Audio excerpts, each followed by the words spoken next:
Learn how to factory reset your Acer Veriton desktop with this beginner-friendly guide. Restore Windows and start with a clean system.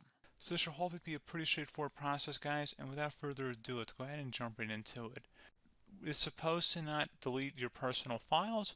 I strongly suggest that you create a backup of any important files or documents before you proceed, because even though it might say that it's going to save your personal files, there's no guarantees that it will, so just keep that in mind, and we're going to go ahead and jump right into it.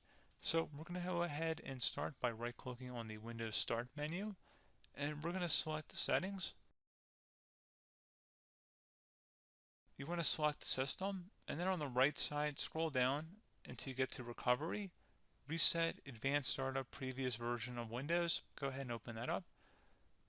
So we're going to start by going underneath Recovery Options, reset this PC, choose to keep or remove your personal files, then reinstall Windows. Go ahead and select Reset PC.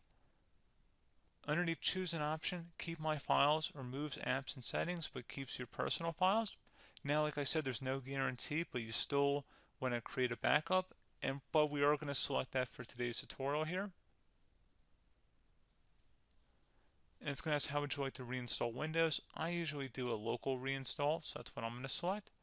And current settings is going to reinstall Windows from this device, and then we're going to select next again. This shouldn't take too long here, guys. And resetting will change settings back to their default, keep personal files, reinstall Windows from this device, remove all apps and programs, and you can also view what apps will be removed. This will take some time and your PC will restart. These are the apps that will be removed, so take note of that. So you're definitely going to have to reinstall some stuff once it's done. So it looks like I accidentally closed out of there, so I'm just going to go back to exactly where we were. And we're just going to go ahead and proceed with the reset here and select reset.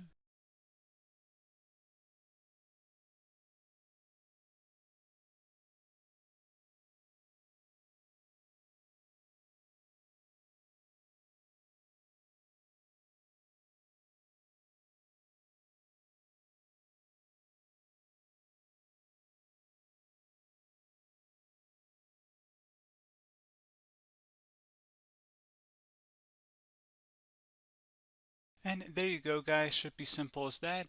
Go ahead and reinstall any of the applications that were removed. You can see a list of them by clicking on the link that's going to be on our desktop here.